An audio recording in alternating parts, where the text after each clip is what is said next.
मेरा नाम नाबिल है। मेरी हाइट 5 फुट 2 इंच है। मेरी एज 27 साल है और मैं बहुत ही क्यूट और खूबसूरत हूँ। मेरा चेहरा फूलों की तरह हुसैन है। मेरी आंखों में मस्ती भरी है। मेरे गाल मोटे और भरे भरे हैं और मेरे होंठ रस भरे रसीले हैं। तो हुआ कुछ यूं था कि मैं इस वक्त तकरीबन 16 साल की थी जब हमारे मैट्रिक के इम्तिहान होने वाले थे। मैं कोई बहुत कमजोर स्टूडेंट तो ना थी पर कोई बहुत जहीन स्टूडेंट भी ना थी, जिस वजह से इम्तिहान की तैयारी के लिए मुझे किसी न किसी से रहनुमाई की जरूरत थी। मेरी खाला का बेटा शहजाद बीए कर चुका था और वह हमारे घर से ज्यादा दूर भी नहीं रहता था। मैंने अम्मा जान से कहा कि वह शहजाद से बात करें कि वह फारिग वक्त में मुझे पढ़ा दिया करें, इस तरह मुझे ट्यूशन के लिए ज्यादा दूर नहीं जाना पड़ेगा, आने जाने की परेशानी भी नहीं होगी और वक्त भी जाए नहीं होगा। अम्मा इसी दिन शहजाद से बात कर आई और उन्होंने मुझे बताया कि उन्होंने शहजाद से बात कर ली है और वह हर शाम सुबह के 7 बजे से सुबह के 9 बजे तक आया करेगा मुझे पढ़ाने। इस दिन ने जल्दी तमाम काम नापत और अपनी किताबें लेकर ड्राइंग रूम में पढ़ने बैठ गई। तकरीबन 12:30 बजे होंगे जब शहजाद हमारे घर आए। शहजाद की उम्र इस वक्त 25 साल के करीब थी और काफी व्यायाम और हैंडसम शख्सियत के मालिक थे। उनका कद 6 फुट के करीब जबकि जिस्म मजबूत और त्वना था। क्लीन शेव के साथ सावला रंग कयामत का था। रस्मी सलाम दुआ के बाद मुझसे मुखातिब होते हुए बोले, अच्छा तो मेरी शागिर्द पढ़ाई के लिए तैयार है? मैंने भी सर हिलाते हुए कहा, जी वेरी गुड। यह बताओ किस सब्जेक्ट में खुद को ज्यादा कमजोर समझती हो? शहजाद ने मेरी किताब उठाकर उसके वक्त उलट हुए किताब पर ही नजरें जमाए मुझसे दूसरा सवाल पूछा तो मैंने उन्हें बताया कि मैथ और इंग्लिश में कमजोर हूँ। मैं थोड़ा सिमटकर बैठी हुई थी और बात करते हुए भी थोड़ी जे कर रही थी। शहजाद ने किताब मेज पर रखते हुए मेरी जानिब देखा और बोले, अगर इसी तरह तुम घबराई और जेकिटा रहोगी तो मेरा नहीं ख्याल कि मैं तुमको जो कुछ पाऊँ वह तुमको जहन नशीन भी करा सकूंगा, लिहाजा रने जे किनी की जरूरत नहीं। हम बड़े दोस्ताना माहौल में स्टडी करेंगे और जो कुछ भी पढ़ेंगे इसे याद भी रखेंगे। जी बेहतर। में खुद को थोड़ा रिलैक्स जाहिर करने की कोशिश करते हुए बोली, इस दिन पढ़ाई तो कोई खास ना हुई, अलबत्ता शहजाद ने अपनी बातों और चुटकुलों की मदद से मेरी टीका दूर कर दी। मैं अब काफी रिलैक्स भी थी। यही वजह थी कि मैं शहजाद के चुटकुलों का जवाब भी चुटकुलों की सूरत ही दे रही थी। मेरा चंचल पिन बेदार हो चुका था। शहजाद ने थोड़ी सी मैथ की मशक कराई और इंग्लिश से शुरू करने का कहकर घर के लिए उठे। अम्मा ने उन्हें रोक लिया कि चाय तो पीते जाएं। शहजाद भी चाय के लिए बैठ गए। चाय और थोड़ी गुपशप के बाद शहजाद कल शाम सुबह के 7 बजे आने का कहकर घर चले गए। तकरीबन 2 हफ्तों तक मामलात ऐसे ही चलते रहे। वह वक्त के खासे पाबंद थे, वक्त पर आते और अपना काम वक्त पर खत्म करके चले जाते। उनकी शख्सियत अमन नजर तो थी ही, उनके पाने और समझाने का अंदाज भी खूब था। यही वजह थी कि मैं शहजाद की गिरवी हो चुकी थी और उनसे काफी बीनकल्लपा भी हो चुकी थी। इस दिन शहजाद मुझे मैथ की मशक करा रहे थे जब अम्मा चाय ले आई। उन्होंने मेज पर रखी और बोली कि चाय पहले पी लेना। यह कहकर वह वापस किचन में चली गई। मशक खत्म हुई तो मैंने चाय की प्याली उठाकर शहजाद को देना चाही तो पता नहीं क्या हुआ कि मेरा हाथ कांप गया और सारी की सारी चाय शहजाद के ऊपर गिर गई, जिससे उनकी पतलून और शर्ट भीग गई। मेरे तो असना खता हो गए। दौड़ती हुई गई और टली उठा लाई। मैं बार बार शहजाद को सॉरी बोल रही थी और साथ ही साथ उनकी शर्ट को टले से खुश्क करने की कोशिश कर रही थी। अब जले तो नहीं? मैंने मुसलसल टली रगड़े हुए पूछा। चाय से तो नहीं जला, लेकिन अब तुम जरूर जला डालोगी। मैं उनके इस जुमले को बिल्कुल भी ना समझी और इसी तरह टली से उनकी शर्ट को खुश्क करने में लगी रही। मैं शायद कुछ देर और इसी तरह टले से उन्हें खुश्क करने में लगी रहती, पर शहजाद ने मुझे रोक दिया और मुझे दोनों कंधों से उठाकर खड़ा करते हुए बोले, बस करो बबली, घर में मुझे सब इसी नाम से पुकारते थे। एवरीथिंग इज फाइन, तुम खामखा परेशान हो रही हो। लेकिन मैं खुद में बहुत शर्मिंदा थी, इसीलिए जब मैंने उन्हें इस शफकत से पेश आते देखा तो मेरी आंखों से आंसू निकल आए। उन्होंने जब मुझे रोते देखा तो अपनी बाहों में भरते हुए मुझे सीने से लगा लिया और माथे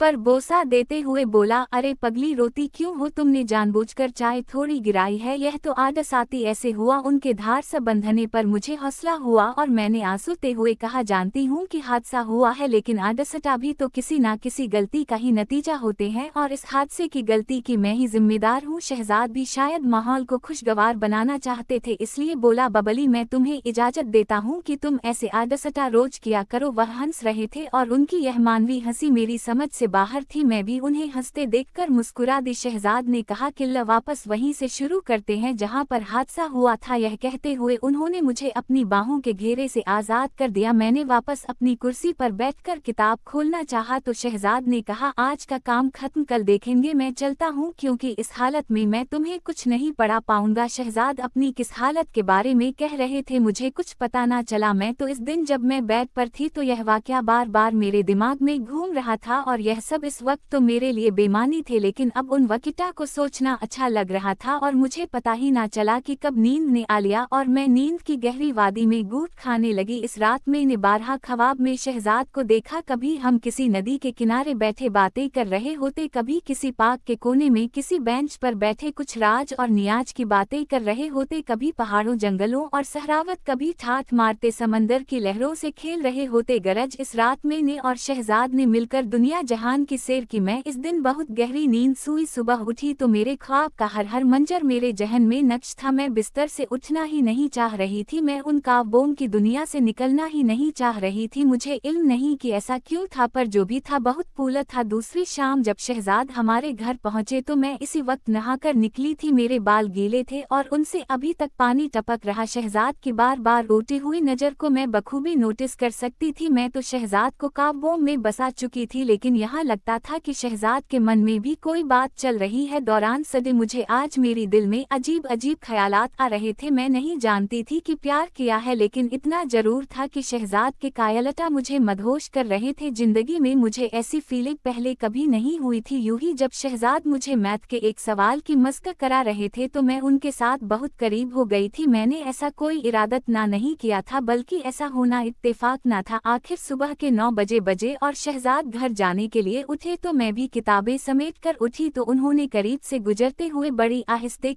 से कहा बबली तुम आज बहुत खूबसूरत लग रही थी। मैंने चौंक कर उनकी तरफ देखा तो इस दौरान वह मुझसे दूर हिट चुके थे। उनके अल्फाज सारी रात मेरे कानों में बजते रहे। शायद कावटिना के मतलब सच कहा जाता है कि वह बहुत खुद पसंद होती हैं, इसीलिए उनकी तारीफ की जाए तो फूले नहीं समाती। अगले दिन भी शहजाद वक्त पर ही आ गए। अभी हमने स्टडी स्टूअर्टी की थी कि बिजली चली गई। मैं उठी कि मोमबत्ती जलाकर ले आओ तो शहजाद ने मेरा हाथ पकड़ लिया और बोले हमने कौन सा मोतियों से माला रौ का नहीं है, ऐसे ही बैठ के बातें करते हैं, थोड़ी ही देर में बिजली तो आ ही जाएगी। तो मैं भी उधर ही बैठ गई और हम इधर उधर की बातें करने लगे। शहजाद ने मेरा हाथ ऐसे ही पकड़े रखा था, लेकिन मुझे अजीब लग रहा था। अगरचे शहजाद की मोहब्बत मुझ पर हावी हो चुकी थी और उनकी पर असर शख्सियत ने मुझ पर जादू सा कर दिया था, लेकिन मैं पाए ट्वक्कोल में इस वक्त चूंकि अंधेरा था और हम एक दूसरे के काओं के तासु अटा नहीं देख पा रहे थे। हकीकत कहूँ तो मुझे उनके हाथ अपने हाथ पर बहुत मजा दे रहा था, लेकिन कोई अंदरूनी खौफ था जो रोक रहा था। लेकिन अगर शहजाद की जगह कोई भी और होता तो मैं यकीन से कह सकती हूँ कि मैं इसका मुंह नोच लेती, लेकिन शहजाद के लिए तो मैं पहले से ही सब कुछ हारी हुई थी। लेकिन फिर भी मैं यह सब कुछ नहीं चाह रही थी। जो हो रहा था मुझे अजीब लगने लगा था, इसीलिए मैंने शहजाद के हाथ को छोड़ा और टॉयलेट जाने के बहाने वहां से उठ गई। लेकिन मैं जैसे ही उठकर कदम बढ़ाने वाली थी, पता नहीं मुझे क्या हुआ, मैं डगमगा गई। इसी लम्हे शहजाद ने हाथ बढ़ाकर मुझे सहारा दिया तो मैं गिरने से बच गई। मैं बहुत नर्वस हो गई थी,